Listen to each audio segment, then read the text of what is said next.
IT job కోసం try చేస్తున్నారా? Coding tutor లో ట్రైనింగ్ తో పాటు స్టైఫండ్ అండ్ 100% జాబ్ గ్యారంటీ. తెలంగాణలో అక్రమ నిర్మాణాలపైన, ముఖ్యంగా హైదరాబాద్ పరిధిలో ఉన్నటువంటి అక్రమ నిర్మాణాలపైన ఫోకస్ పెట్టిన హైడ్రాకి కొత్త పవర్స్ ఇవ్వాలని తెలంగాణ గవర్నమెంట్ డిసైడ్ చేసింది. ఈ పవర్స్ ద్వారా హైడ్రాకి వచ్చేటువంటి అదనపు బలం ఏంటి, ఏ విధంగా ముందడుగు వేయడానికి ఆస్కారం ఏర్పడుతుంది, ఈ అంశాన్ని విశ్లేషించే ప్రయత్నం చేద్దాం. మనతో పాటు అనలిస్ట్ చంద్ర శ్రీనివాస్ గారు. చంద్ర శ్రీనివాస్ గారు నమస్కారం. నమస్కారం అండి. హైడ్రాకి అదనపు పవర్ ఆల్రెడీ గతంలో చెప్పారు సీఎం గారు, ఏదో స్పెసిఫిక్గా పోలీస్ స్టేషన్స్ కూడా వీళ్ళ కంట్రోల్లో పెట్టాలని చెప్పనేటువంటి ఒక ప్రణాళిక. దానికి సంబంధించి తాజాగా ఆర్డర్స్ వచ్చినాయి అంటున్నారు. ఏంటి దాని ప్రత్యేకత? డెఫినెట్గా అంటే నిన్న శాంతి భద్రత డీజీ మహేష్ భగత్ గారు ఉత్తర్వులు జారీ చేశారు. మొదటి వ్యక్తిగా 23 మంది సిబ్బందిని, అంటే 15 మంది సర్కిల్ ఇన్స్పెక్టర్ని, మిగతా 8 మంది ఎస్ఐని అలకేట్ చేయటం, అంటే దీన్ని బలోపేతం దిశగా చర్యలు జరుగుతున్నాయి. అంటే డిప్యుటేషన్ మీద తెలంగాణ రాష్ట్ర వ్యాప్తంగా ఉన్న వాళ్ళని, సమర్థవంతమైన వాళ్ళని దీంట్లో హైడ్రాకి కేటాయించారు. అంటే పూర్తిగా వీరు హైడ్రా పరిధిలో ఉంటారు. హైడ్రా పోలీస్ స్టేషన్లో వచ్చేస్తున్నాయి. North zone, central zone, south zone 3 జోన్లుగా విభజించి ఎక్కడ కూడా ఇబ్బంది లేకుండా, అంటే ఇప్పుడు ఈ కేసులు మామూలు కేసులు ఉంటుంటాయి మిగతా స్టేషన్స్, త్వరితగతిన పరిష్కరించాలంటే దీనికి సపరేట్ స్టేషన్స్ ఉండాలి. కాబట్టి ఒక సిబ్బందిని ఎలకేట్ చేయడం ఫస్ట్ విజయంగా, హైడ్రా విజయంగా భావించారు. అంటే ఒక ఆల్రెడీ పోలీస్ సిస్టమ్ ఉన్నాక ప్యారలల్గా మళ్ళీ ఇది ఒక వ్యవస్థ వస్తే ఇది జనంలో కన్ఫ్యూజన్ క్రియేట్ చేస్తుంది. ఇది కావాలని చెప్పని బెదిరింపులకు పాల్పడడం కోసం ఇలాంటి వ్యవస్థను ఎంకరేజ్ చేస్తుంది నథింగ్ అండి. అంటే అక్కడ బెదిరింపులు ఏమి ఉండవు, ఇక్కడ ట్రాన్స్పరెన్సీగా ఉంటుంది.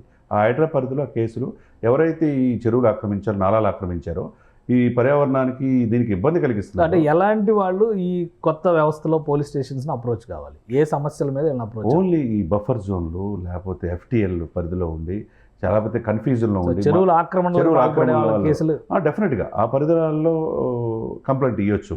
కంప్లైంట్ ఇచ్చి మాకు న్యాయం చేయండి, మిగతా ఇది అనేది వాళ్ళు ఇవ్వచ్చు. త్వరితగతిని పరిష్కరించడానికి అవకాశం ఉంటుంది.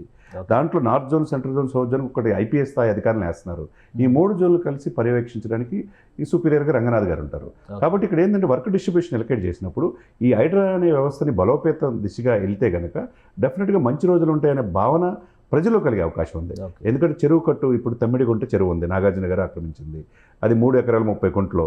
ఈ గొలుసు కట్టు చెరువులు అనేది తెలంగాణకి మొదటి నుంచి కూడా సక్సెస్. అది మొదటి నమూనాగా ఇది నాలాలు క్లియర్ చేసేసి మొదటి నమూనాగా తమ్మిడిగుంట చెరువుని తీసుకుంటున్నారు. తీసుకుంటే మిగతా చెరువులు కూడా ఏ విధంగా చేయొచ్చు, ఈ పూర్వవైభవం తీసుకురావడానికి ఒక వ్యవస్థ అనేది సిస్టమేటిక్ ఉండాలి. ఎందుకంటే ఒక విమర్శ నడుస్తుంది, కొలాప్స్ చేస్తున్నారు, చెత్త అంతా అక్కడే వదిలేస్తున్నారు, దీనివల్ల చెరువుకి ఏం భద్రత వస్తుంది, క్లియరెన్స్ అనేది, డస్ట్ క్లియరెన్స్ అనేది కావచ్చు, అక్కడ ఉన్నటువంటి ధ్వంసం చేసినటువంటి శకలాలన్నీ తొలగించడం కావచ్చు, వీటిపైన అసలు దృష్టి పెట్టలేదు హైడ్రా అన్నారు. ఇక్కడ పోలీస్ వ్యవస్థ వస్తుంది, ఆల్టర్నేటివ్స్ వస్తుంది, కానీ చెరువుల పరిరక్షణ ఏ విధంగా? ఇప్పుడు ఫస్ట్ స్టెప్ 1 మంత్ అయింది కదా సార్, స్టెప్ అయితే పడింది, బలోపేతం దిశగా పోలీస్ వ్యవస్థ వచ్చింది. నెక్స్ట్ స్టెప్ ఏంటి? రెవెన్యూ, ఇరిగేషన్ అధికారులు కూడా డిప్యుటేషన్ తీసుకోబోతున్నారు.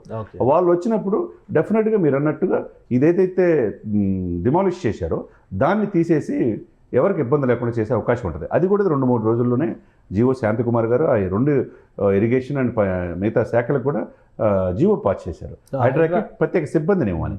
ఆ సిబ్బంది వచ్చారనుకోండి, డెఫినెట్గా వీళ్ళని ఏదైతే ఈ వేస్ట్ ఉంటుందో అది తీసేసి ఇబ్బంది లేకుండా చేయడానికి అవకాశం. హైడ్రాకి పవర్స్ ఇవ్వడం వలన ఇతర విభాగాలకి ఏమైనా ఇబ్బందులు వచ్చే అవకాశం ఏముంటుందంటే వర్క్ డిస్ట్రిబ్యూషన్ ఉంది కదా, దీని మీద మిగతా పూర్తిగా దీని మీదే కాన్సన్ట్రేషన్ చేస్తే మిగతా ఇబ్బంది కలిగే అవకాశం ఉన్నది. అనేక శాఖలు ఉంటాయండి, ప్రభుత్వ శాఖలు, వాళ్ళ శాఖలు వాళ్ళ తీర్థనులు అవి చూసుకునే అవకాశం ఉంది.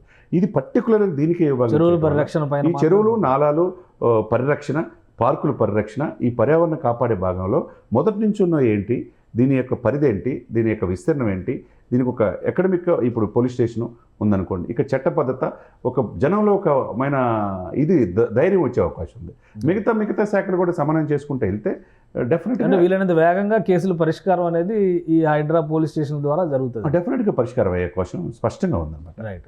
థ్యాంక్ యూ చంద్ర శ్రీనివాస్ గారు. ఇది హైడ్రాకి హై పవర్స్ ఇవ్వాలని తెలంగాణ గవర్నమెంట్ డిసైడ్ చేసింది. దీనికి తగ్గట్టుగా సివిల్ ఇష్యూస్, ముఖ్యంగా చెరువుల ఆక్రమణ లాంటి వ్యవహారాలని వేగవంతంగా పరిష్కరించేందుకు కావాల్సినటువంటి సిబ్బందిని ఇరిగేషన్ డిపార్ట్మెంట్, అలానే రెవెన్యూ సిబ్బంది, మరోవైపు నుంచి పోలీస్ వ్యవస్థ, ఈ మూడింటిని అనుసంధానిస్తూ హైడ్రాని బలోపేతం చేయాలని గవర్నమెంట్ డిసైడ్ చేసింది.